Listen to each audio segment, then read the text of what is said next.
Dans les couloirs glacés du lycée Victor Hugo. À Paris, un hurlement étouffé déchira la nuit comme un coup de poignard.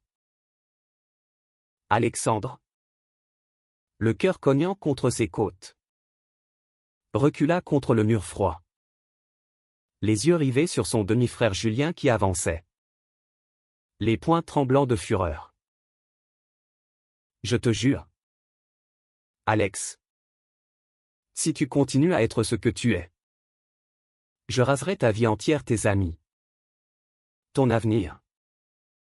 Tout jusqu'à ce que tu crèves de honte, cracha Julien.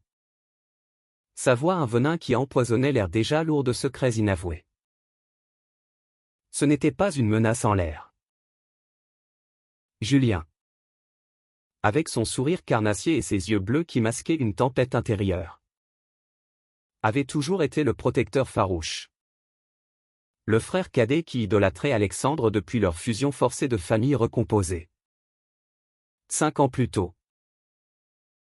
Leur père, un architecte parisien bourru nommé Marc, avait épousé la mère de Julien, une professeure d'art italienne installée en France, Élise.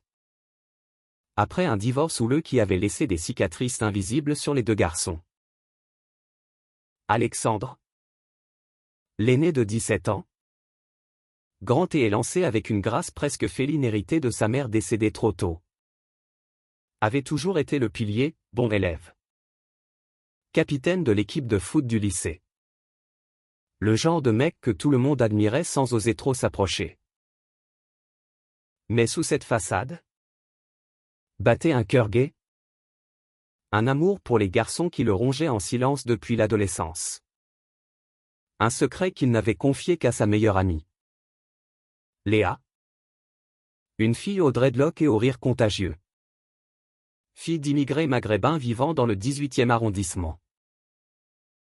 Julien, lui, était le feu follet, 16 ans. Corps athlétique forgé par des heures de skate dans les rues de Belleville. Cheveux blonds en bataille qui cachaient des cicatrices d'enfance chaotique en Italie avant le remariage. Il détestait Paris pour ses pluies incessantes et ses foules anonymes. Mais il adorait son frère ou du moins. C'est ce qu'il se racontait. La vérité était plus tordue, Julien haïssait en Alexandre ce qu'il refusait d'admettre en lui-même. Car Julien, sous ses blagues macho et ses conquêtes éphémères avec les filles de la classe, luttait contre une attirance qu'il qualifiait de « maladie ». Un désir pour les garçons qu'il avait surpris un soir en espionnant Alexandre embrasser un camarade dans un parc sombre. Depuis ce jour, une jalousie viscérale l'avait consumé. Pourquoi Alex osait-il être libre? Même en secret. Alors que lui, Julien, se sentait prisonnier d'un mensonge qui le dévorait? La nuit de la menace. C'était après une fête clandestine dans une cave du Marais, où l'alcool coulait comme la Seine sous les ponts. Alexandre avait dansé trop près de Théo. Un garçon de terminale aux yeux sombres et au sourire timide. Un artiste en herbe qui dessinait des graffitis sur les murs de la Sorbonne. Leur flirt innocent une main effleurée. Un regard prolongé avait été surpris par Julien. Tapi dans l'ombre comme un fantôme. Rentré à pied sous la pluie battante. Les deux frères s'étaient retrouvés seuls dans les couloirs du lycée désert, où Alexandre avait ses habitudes pour réviser tard. T'es dégoûtant, Alex. T'es en train de ruiner notre famille. Notre nom? Papa le saura. Et il te jettera dehors comme une merde. Les mots de Julien claquèrent comme des gifles. Et Alexandre sentit son monde s'effriter. Il avait toujours protégé Julien des moqueries au lycée. Des bagarres avec les skinheads du quartier. Des nuits où leur père rentrait ivre et hurlait sur Élise. Comment son petit frère? Ce gamin qu'il avait porté sur son dos lors des manifs pour le mariage pour tous en 2013. Pouvait-il maintenant brandir une arme aussi cruelle? Pourtant, Au fond de lui, Alexandre pressentait que la rage de Julien n'était pas pure. Il y avait cette façon dont son frère le fixait parfois. Trop longtemps. Avec une intensité qui n'était ni fraternelle ni haineuse, un mélange de désir et de terreur. Mais ce soir-là, la peur l'emporta. Alexandre rentra chez eux. Un appartement haussmannien craquelé dans le 9e arrondissement. Et s'enferma dans sa chambre. Le corps secoué de sanglots silencieux. De l'autre côté du mur fin, il entendit Julien sangloter aussi. Un son primal qui le transperça. Le lendemain matin, au petit déjeuner, l'air était électrique. Marc, les yeux cernés par une nuit de travail, marmonna un « Bonjour les gars » distrait. Tandis qu'Élise, avec son accent chantant, posa des croissants frais sur la table. Tout va bien? Mes amours, demanda-t-elle. Son regard perçant captant les tensions. Julien baissa les yeux dans son bol de café. Et Alexandre força un sourire. Parfait. Maman? Mais intérieurement, il bouillonnait, comment survivre à un frère qui voulait le détruire? Les jours suivants furent un supplice calculé. Julien passa à l'attaque subtile. D'abord, il murmura des rumeurs aux oreilles des coéquipiers d'Alexandre lors des entraînements de foot sur le terrain boueux du parc des Buttes-Chaumont. T'as vu comment Alex mate les vestiaires? Il est bizarre. Ce mec. Les rires forcés fusèrent. Et bientôt, les regards en coin se multiplièrent. Léa, fidèle comme une lionne, confronta Julien dans la cour pavée du lycée. Sous le regard indifférent des statues de Victor Hugo. Qu'est-ce qui te prend? Jules? T'es jaloux parce que ton frère est plus heureux que toi dans sa peau? Julien la repoussa violemment. Son skate claquant contre le sol. Ferme-la. Lesbienne de merde. Occupe-toi de tes oignons.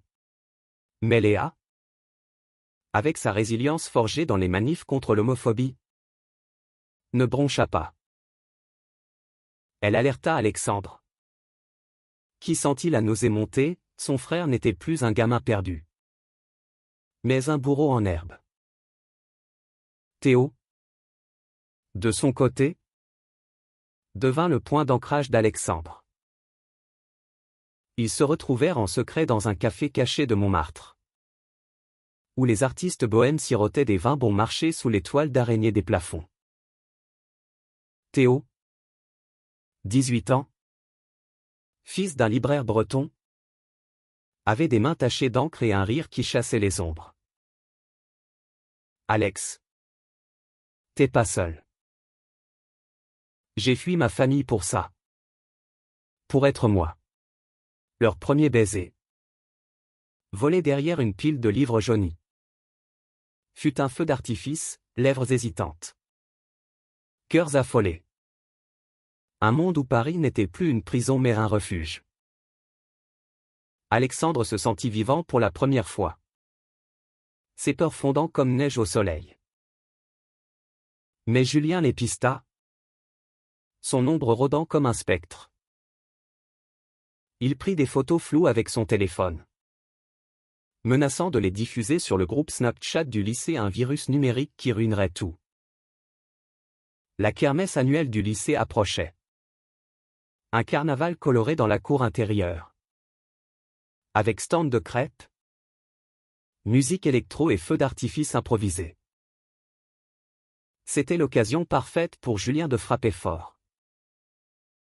Il prépara son coup, une vidéo-montage, mêlant les clichés volés d'Alex et des messages homophobes anonymes, prête à être projetée sur l'écran géant lors du discours du proviseur. Tu verras. Frangin. Quand tout le monde saura, tu supplieras pour disparaître.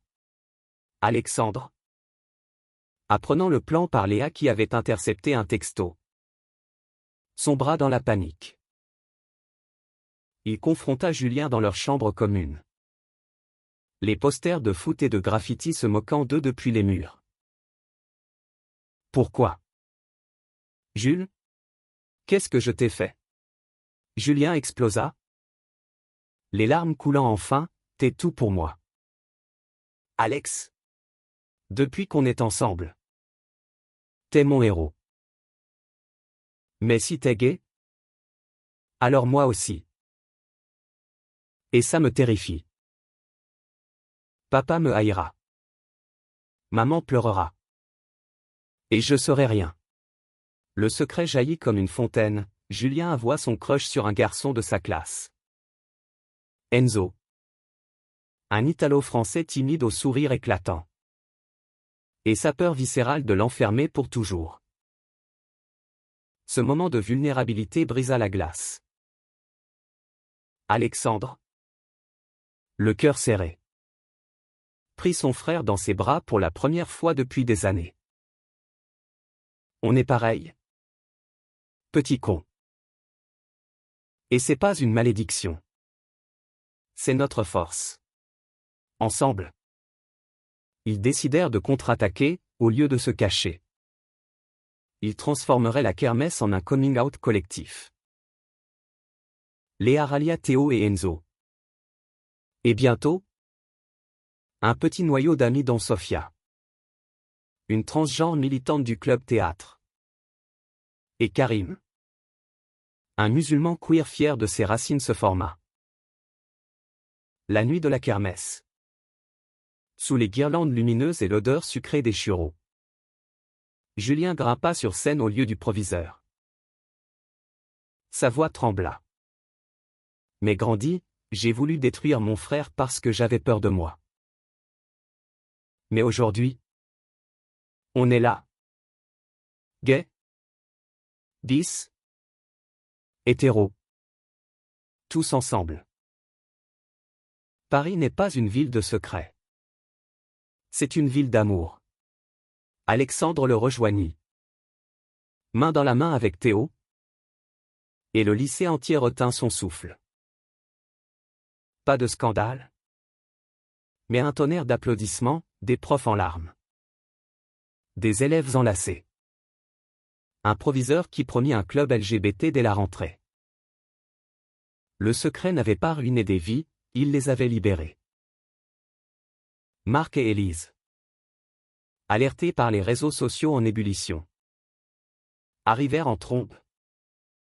Mais au lieu de fureur, ils offrirent des étreintes. Mes fils, vous êtes plus forts que mes peurs, murmura Marc. Sa voix brisée pour la première fois. Julien et Alexandre, réconciliés, marchèrent sous les étoiles de Paris. Théo et Enzo sur leurs talons.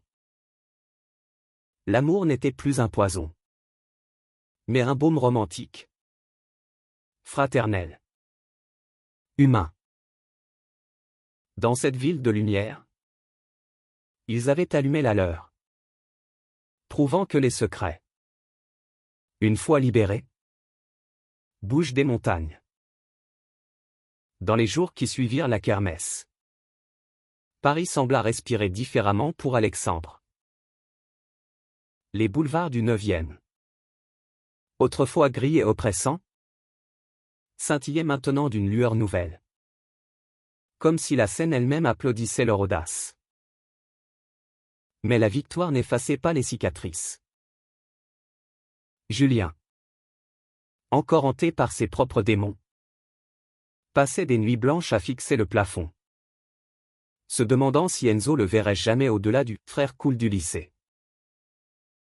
Enzo, avec ses boucles brunes et son accent chantant d'enfant d'immigrés piémontais, était le genre de garçon qui collectionnait les vinyles de Daft Punk et rêvait de festivals à Berlin.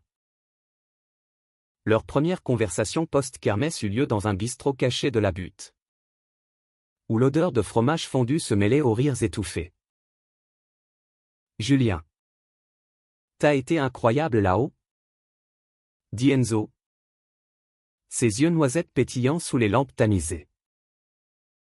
Julien rougit, tripotant son verre de pastis dilué, sa première boisson d'adulte. Volé dans la cave de Marc. C'était pour Alex. Au début. Mais. Ouais. Pour moi aussi. Le silence s'étira. Chargé d'électricité. Jusqu'à ce qu'Enzo pose sa main sur la sienne. Ce fut leur premier contact, timide. Électrique.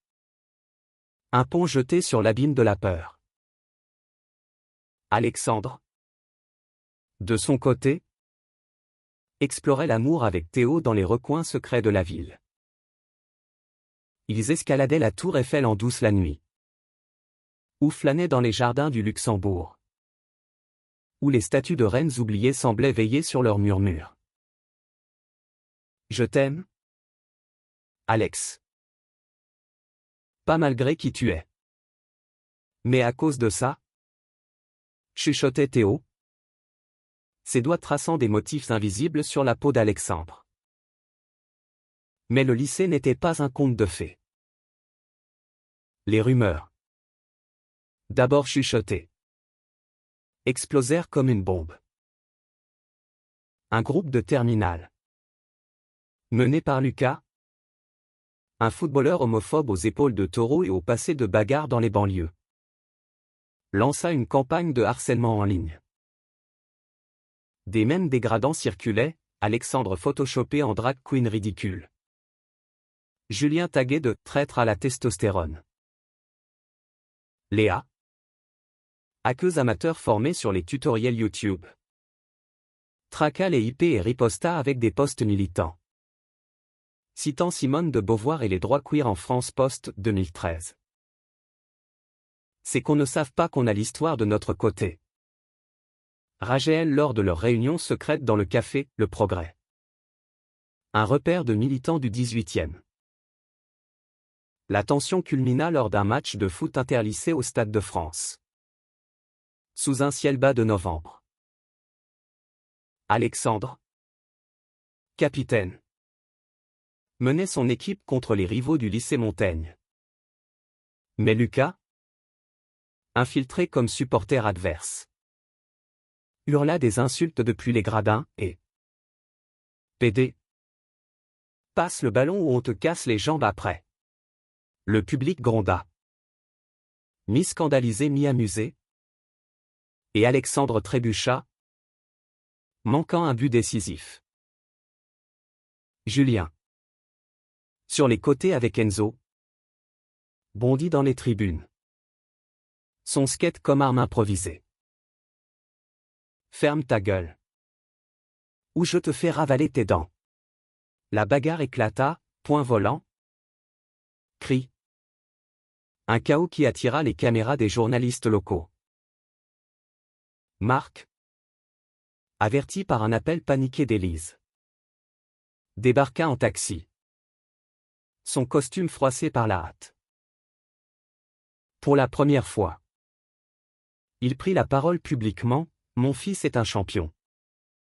Pas un bouc émissaire. Et si vous touchez à l'un d'eux, vous me touchez moi. Ce soir-là, autour d'un dîner improvisé ratatouille fumante et vin rouge de la cave familiale, la famille se délesta de ses armures. Élise raconta ses propres luttes, une jeunesse lesbienne réprimée en Italie des années 80. Des amours cachés sous les ponts de Rome. J'ai fui pour être libre. Et je refuse que mes garçons fuient quoi que ce soit. Marc, les larmes aux yeux, avoua sa peur irrationnelle. J'ai grandi dans un Paris des années 70. Où être queer c'était risquer la tôle. Mais vous êtes mon orgueil. Alexandre et Julien. Enlacés sur le canapé usé. Sentir les chaînes se briser. Leur romance naissante, Alexandre avec Théo, Julien avec Enzo, devint un témoignage vivant. Des dîners à quatre où les rires effaçaient les ombres. Pourtant, le vrai test vint avec Noël approchant. La famille décida d'un voyage à Lyon, chez la sœur de Marc. Pour un Noël normal. Mais normal était un mot maudit. La tante, conservatrice aux lèvres pincées, les accueillit avec des regards en coin. Lors du réveillon, sous les guirlandes clinquantes et l'odeur de dinde rôtie, elle lâcha: « C'est quoi ces histoires au lycée? Vous élevez des déviants ?» Le silence tomba comme une enclume. Julien, le premier, se leva: « Tante, l'amour n'est pas une déviance. C'est ce qui nous rend humains. » Alexandre renchérit, tenant la main de Théo invité en urgence. La dispute fit rage. Mais au lieu de fracture, elle forgea. La tante, touchée par la vulnérabilité brute, pleura et demanda pardon. Lyon, avec ses lumières festives le long de la Saône, devint le berceau d'une guérison familiale. De retour à Paris, le printemps éclosait comme un miracle. Le club LGBT du lycée, baptisé Arc-en-Ciel Victor, bourgeonnait, atelier sur l'identité. Projection de films comme Call Me By Your Name, adapté à la sauce française. Et des manifs miniatures dans la cour. Alexandre et Théo, maintenant inséparables, planifiaient un avenir, études d'art à la Sorbonne pour Théo. Journalisme militant pour Alex. Julien et Enzo, plus lents à s'ouvrir, trouvaient leur rythme dans des balades à vélo le long du canal Saint-Martin, où les graffitis queer proclamaient « Amour sans frontières ». Mais le passé n'était pas mort. Lucas, rongé par sa propre honte, un secret bisexuel qu'il noyait dans l'alcool, tenta un dernier coup, une lettre anonyme au proviseur, accusant le club de « propagande ». Le proviseur, un homme progressiste aux lunettes rondes, transforma l'accusation en opportunité, une assemblée générale où Lucas fut invité à parler. Tremblant, il avoua: « J'ai haï ce que je suis. Mais voir ces gars, ça m'a forcé à regarder en face. » Le lycée applaudit, et Lucas rejoignit le club. Un phénix des cendres. Ainsi, le secret qui menaçait de tout détruire avait tissé un filet de solidarité. Alexandre, regardant Julien rire avec Enzo sous les cerisiers en fleurs du parc Monceau, sut que l'amour fraternel était le plus fort. Paris, ville de révolution, avait vu naître la leur, kitsch, dramatique, profondément humaine. L'été 2026 enveloppa Paris d'une chaleur moite, transformant les rues en fours où les amours couvaient comme des braises. Alexandre et Théo, désormais un couple officiel, s'évadèrent pour un week-end à Deauville, sur la côte normande, où les vagues de la Manche léchaient les galets comme des promesses chuchotées. Dans une chambre d'hôte aux volets bleus, ils firent l'amour pour la première fois, corps entrelacés. Sueur salée.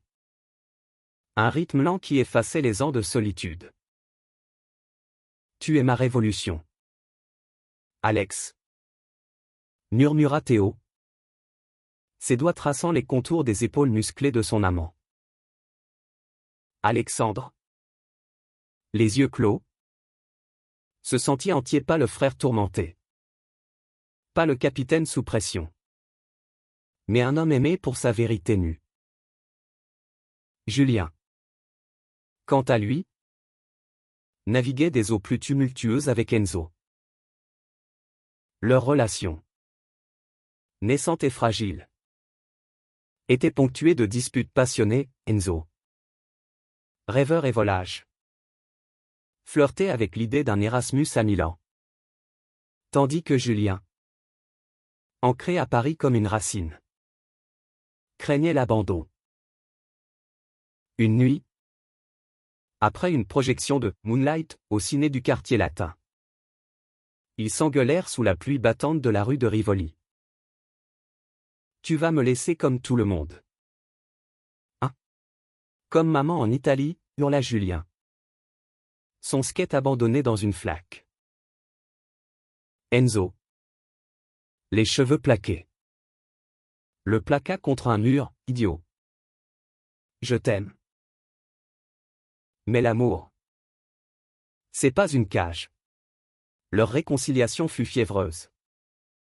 Un baiser vorace qui scella un pacte, Enzo resterait pour l'année. Et ils partageraient un appartement minuscule dans le 20e. Payé par des jobs d'été, Julien livreur Uber. Enzo barista dans un café végan. Au lycée, l'euphorie post-kermesse s'était muée en routine militante. Le club arc-en-ciel organisait des ateliers sur le consentement, inspirés par les mouvements MeToo queer, et invitait des speakers comme des activistes de inter-LGBT. Léa, promue présidente honoraire, draga Sofia lors d'une soirée karaoké. Et leur couple naissant dread contre cheveux teints en rose devint le symbole d'une intersectionnalité joyeuse. Sofia, 20 ans mère en redoublement pour cause personnelle, racontait ses transitions médicales lors des cercles de parole en France. On a le droit à l'oubli, mais pas au regard des autres. Ici, on se voit vraiment. Pourtant, des ombres planaient. Marc, sous la pression d'un projet architectural raté, replongea dans l'alcool. Ses soirées solitaires rythmées par des bouteilles de Calva. Élise, épuisée par ses cours à l'école des beaux-arts, surprit une dispute entre les garçons, Alexandre accusant Julien de jouer les victimes pour masquer sa jalousie. C'est toujours pareil avec toi. Frangin. Tu veux tout contrôler. Même mon bonheur. Julien claqua la porte. Et Élise, le cœur serré, organisa une thérapie familiale avec un psy spécialisé en dynamique queer. Un Italien expatrié nommé Luca, qui écoutait avec une empathie de poète. Les séances étaient cathartiques, Marc avoua son propre flirt refoulé avec un ouvrier sur un chantier des années 80. Élise ses ruptures amères. Les frères, face à face, déballèrent des valises émotionnelles, la mort de la mère d'Alexandre. Un cancer fulgurant quand il avait 10 ans. Qu'il avait forcé à grandir trop vite, les nuits où Julien, en Italie, entendait sa mère pleurer un amant lesbien parti. On s'est trouvé pour se briser. Et se reconstruire. Conclut Lucas. Et Paris, avec ses thérapies gratuites via la Sécu, devint un cocon de guérison. L'été culmina par une Pride géante sur les Champs-Élysées, où le cortège arc-en-ciel serpentait comme une veine vive. Alexandre était au marché en tête.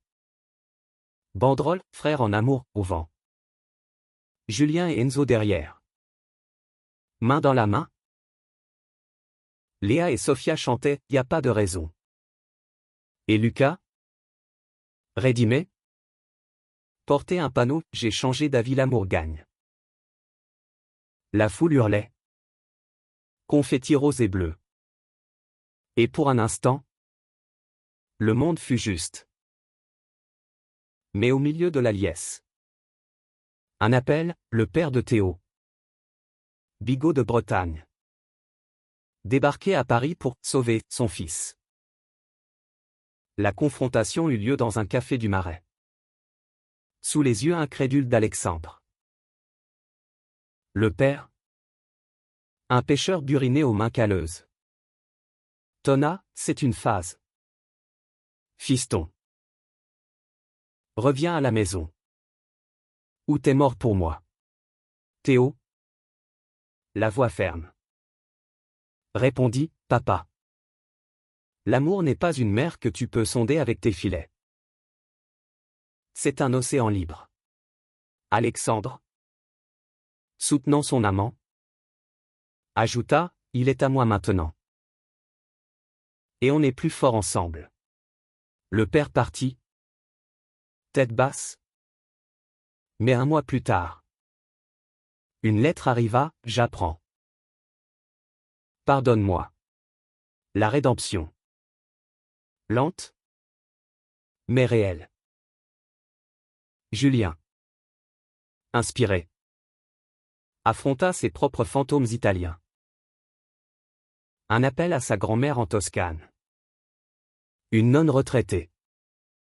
Révéla, ton grand-père était comme toi. Petit. Il s'est caché. Et ça l'a tué. Vis pour lui. Les larmes coulèrent. Et Julien tatoua un arc-en-ciel discret sur son poignet. Avec Enzo comme témoin. À la rentrée, le lycée vibrait d'un nouveau souffle. Des alliances improbables naquirent, Karim. Le queer musulman.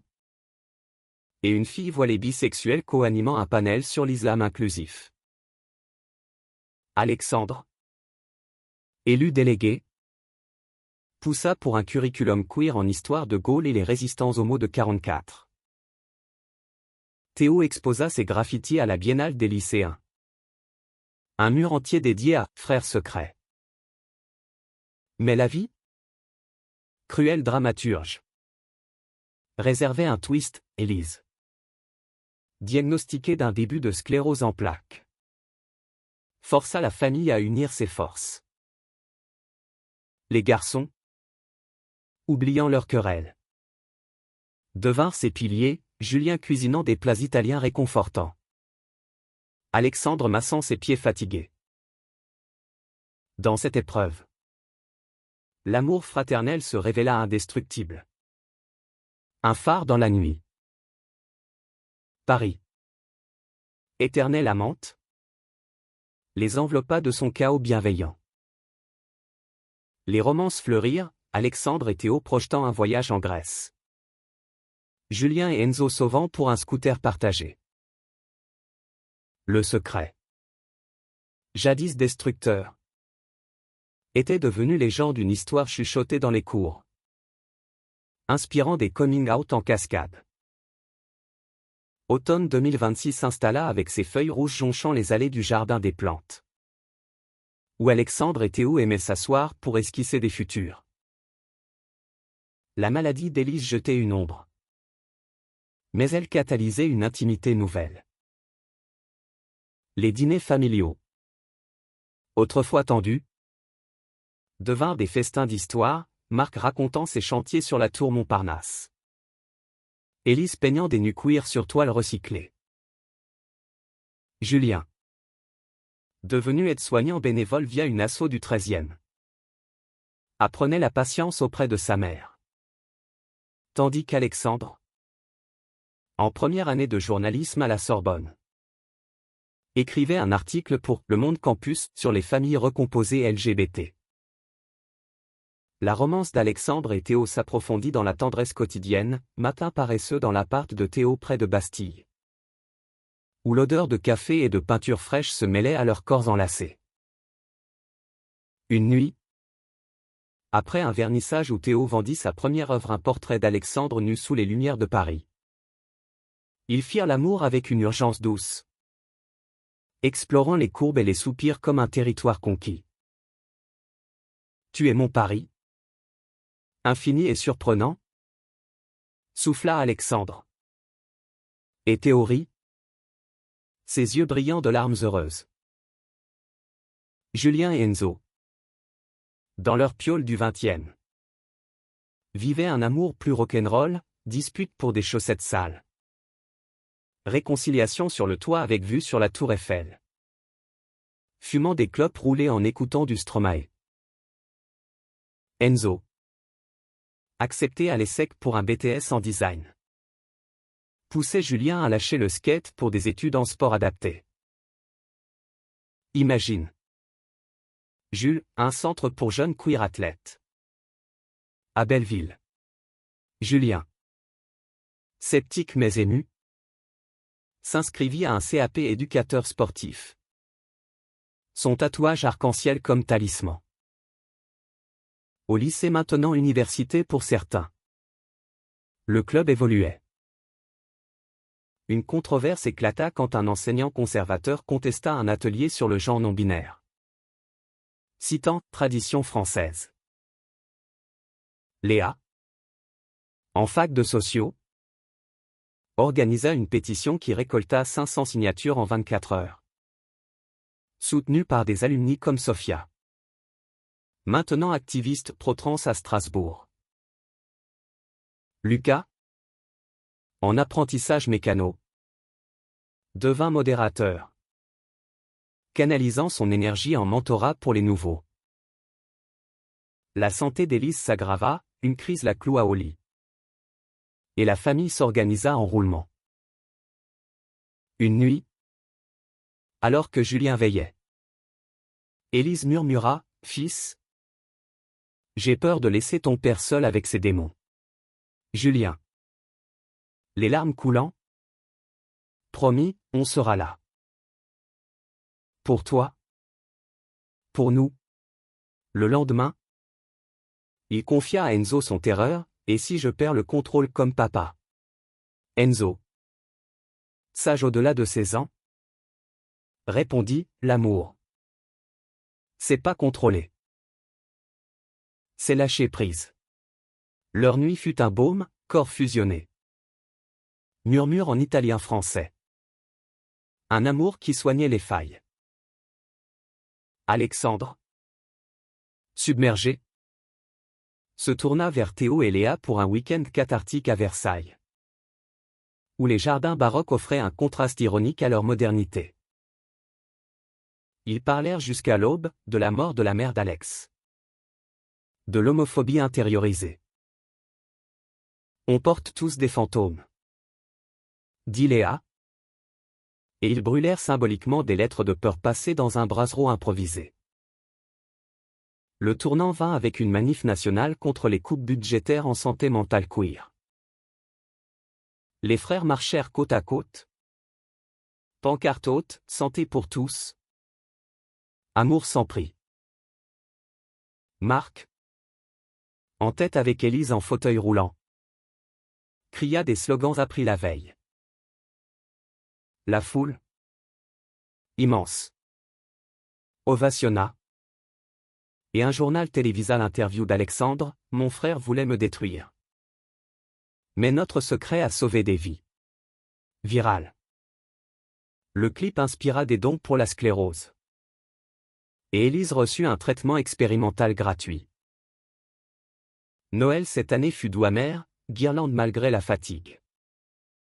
Cadeau en mode d'un dessin de Théo pour Élise. Un skate custom d'Enzo pour Marc. La tante de Lyon arriva. Portant un châle arc-en-ciel, j'ai marché à la Pride de ma ville. Pour vous? Les rires fusèrent. Et Julien, éméché de vin chaud, embrassa Enzo sous le buis, provoquant un cœur familial. Le printemps ramena l'espoir, Élise reprit des forces, peignant une fresque murale pour le club. Frères de lumière. Les romances mûrirent, Alexandre et Théo adoptant un chat errant nommé Hugo. Julien et Enzo tatouant des coordonnées de leur premier baiser. Le lycée, maintenant un bastion, accueillit un festival queer, avec drag show et témoignages. Mais un orage personnel frappa Julien, Enzo. Stressé par ses examens, ghosta pour une semaine. Le doute rongeant, Julien sombra dans une crise, buvant seul au canal. Alexandre le retrouva. Ivre et brisé, et si c'est comme papa? Une nuit blanche de confession suivie. Et le matin, ils appelèrent Enzo, qui avoua une panique passagère. Réconciliés, ils partirent en road trip à la Côte d'Azur, où la mer Méditerranée lava les doutes. Paris, témoin indifférent, continuait son ballet. Le secret, alchimisé en force, avait non seulement sauvé le lycée, mais redessiné des vies. L'amour, fraternel et romantique, était la plus belle révolte. Été 2027 s'annonça torride. Les toits de zinc de Paris miroitant comme des miroirs déformants sous le soleil implacable. Élise, stabilisée par son traitement, reprit ses pinceaux avec une ferveur renouvelée. Organisant une expo solo dans une galerie du Marais intitulée « Amour caché ». Couleurs libérées, des toiles vibrantes où frères enlacés défiaient des tempêtes abstraites.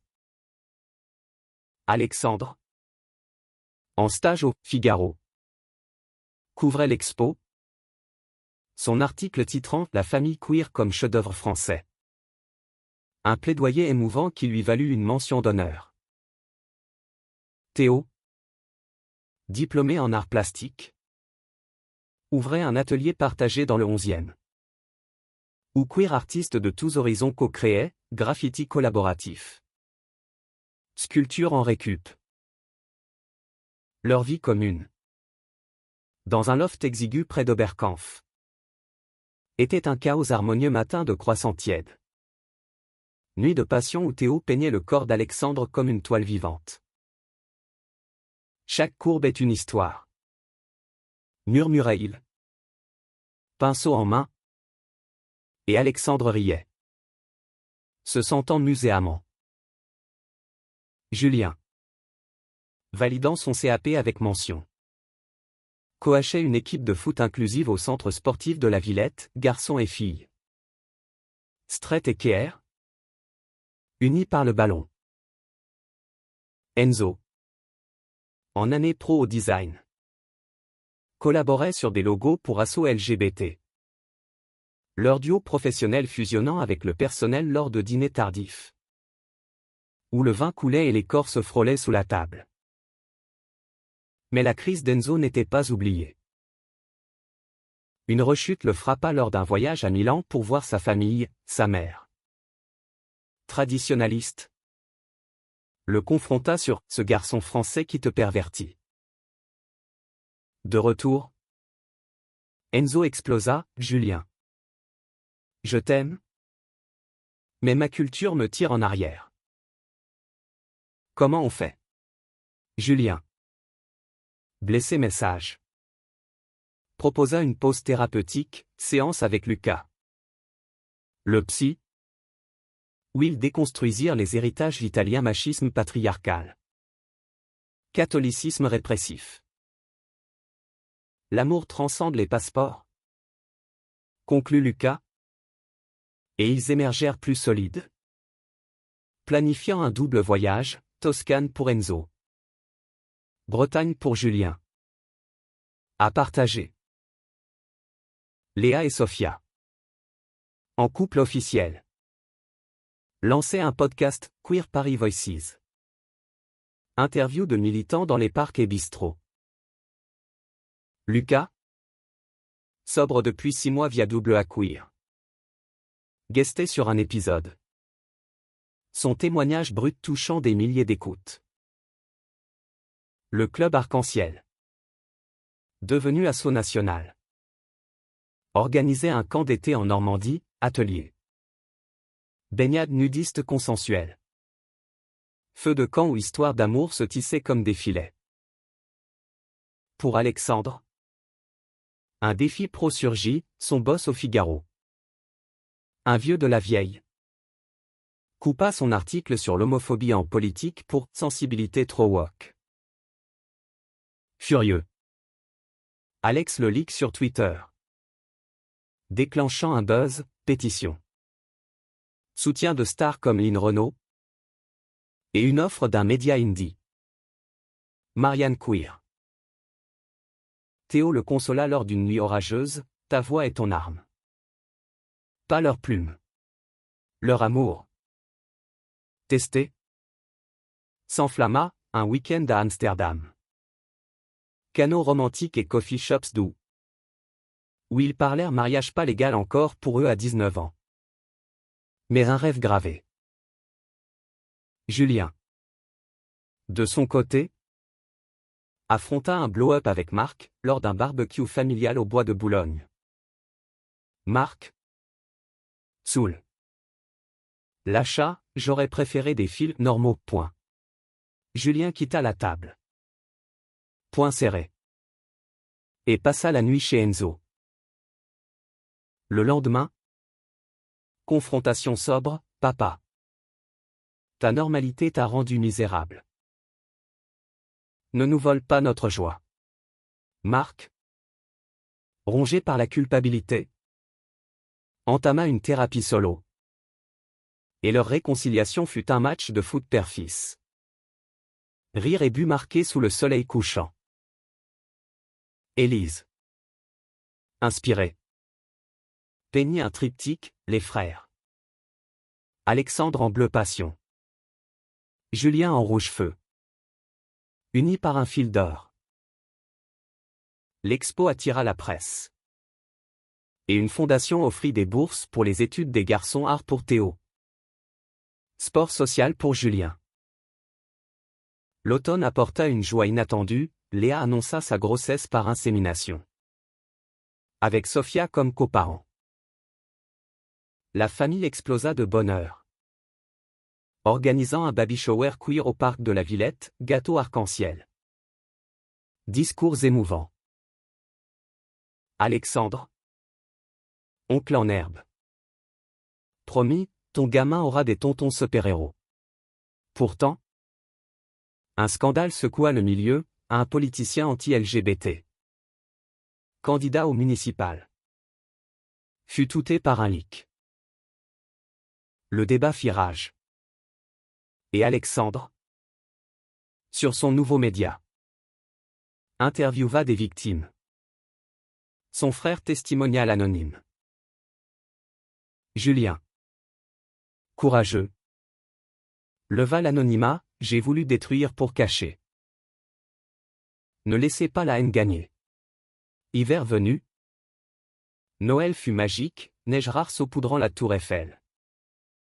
Dîner multiethnique avec la famille élargie d'Enzo. Les couples échangèrent vœux, bague promise. Voyage rêvé. Le secret originel.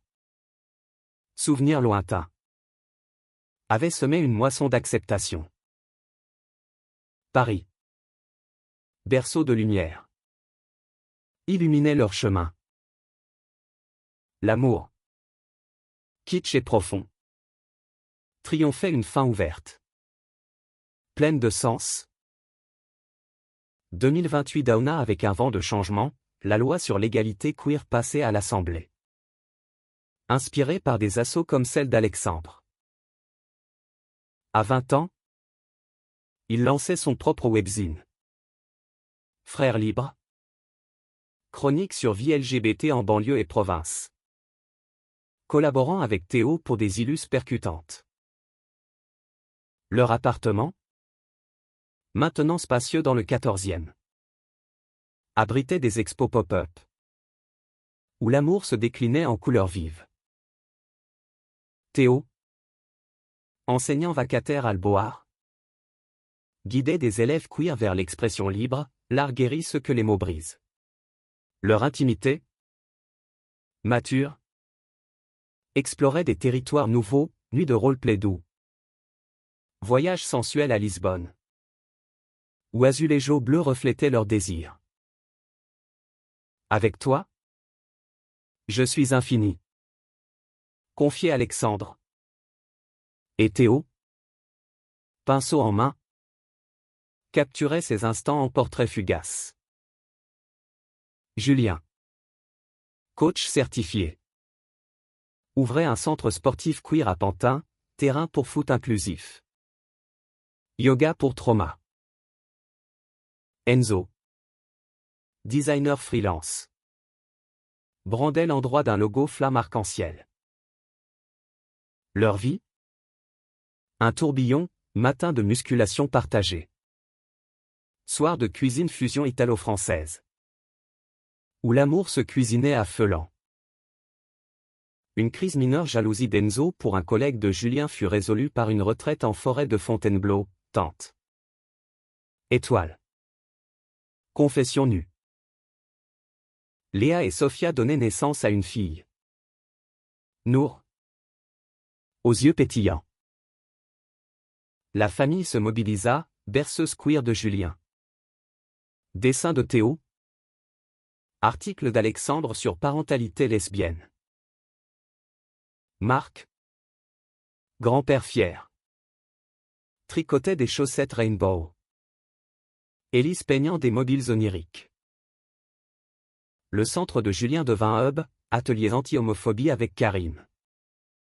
Maintenant imam queer. Et drag workshop avec Sophia. Un incident agression par des hooligans mobilisa la communauté, manif. Soutien police inclusive. Et Lucas? Pompier en herbe. Éteignant les flammes littérales. Alexandre et Théo? Fiancés lors d'une croisière saine. Planifier un mariage civil, pour nous? Pour ceux qui suivent. Julien. Témoin. Taquina, le premier coming out était le plus dur, celui-ci est la cerise. Élise.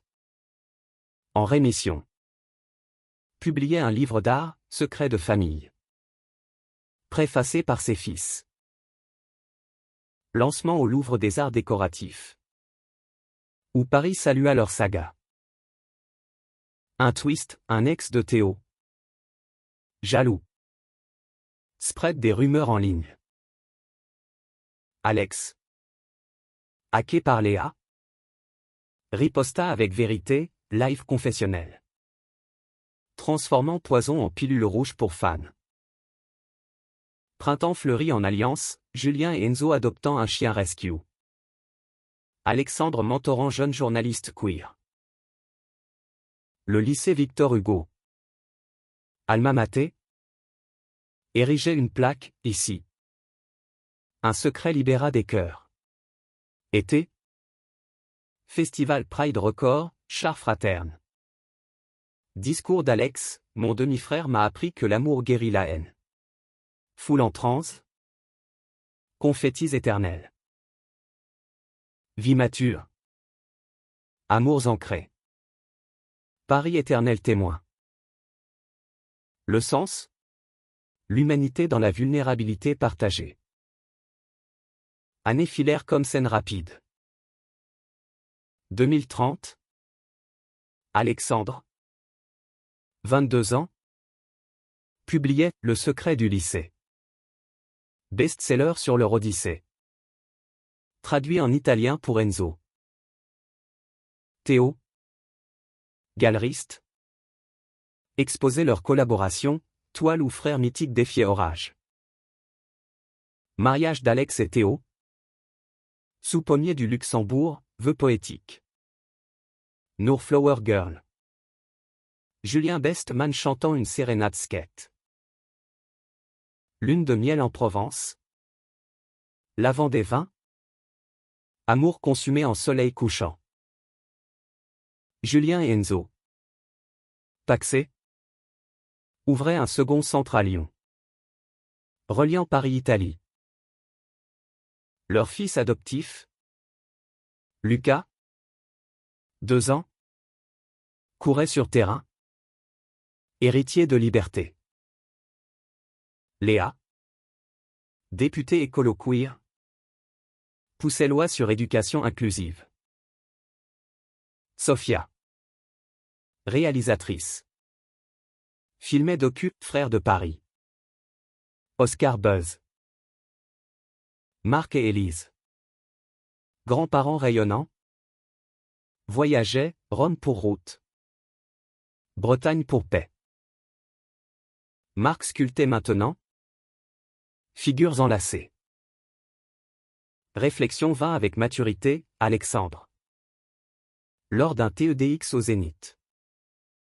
Dit, le secret n'était pas gai, c'était la peur. On l'a vaincu par amour. Crise mineure Burnou-Denzo. Doute parental de Léa renforcèrent lien.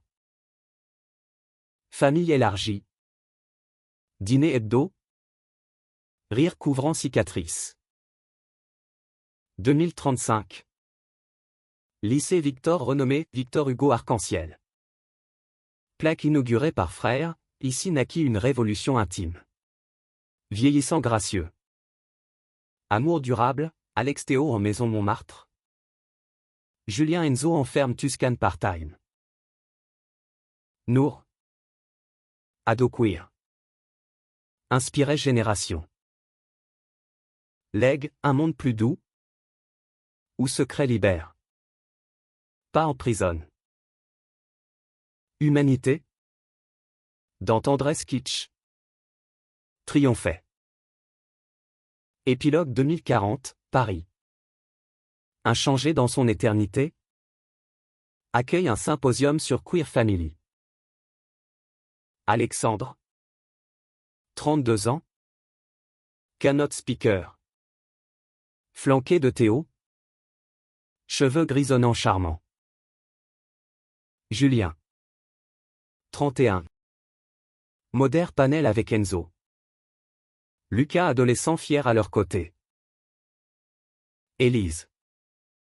60 ans. Expose fresques évolutives, Marc. Sculpteur. Dévoile statues frères enlacés. Léa. Ministre. Annonce fonds pour thérapie queer, Sophia projecte ce qu'elle docu. Nour. 12 ans. Performe spoken word, mon oncle voulait détruire, il construisit un empire d'amour. Soirée. Sous étoile saine. Frère Trinque, du poison au baume. Amour. Fraternel romantique. Sens ultime, vivalent par connexion vraie. Humanité. Dans kitsch dramatique. Éternel.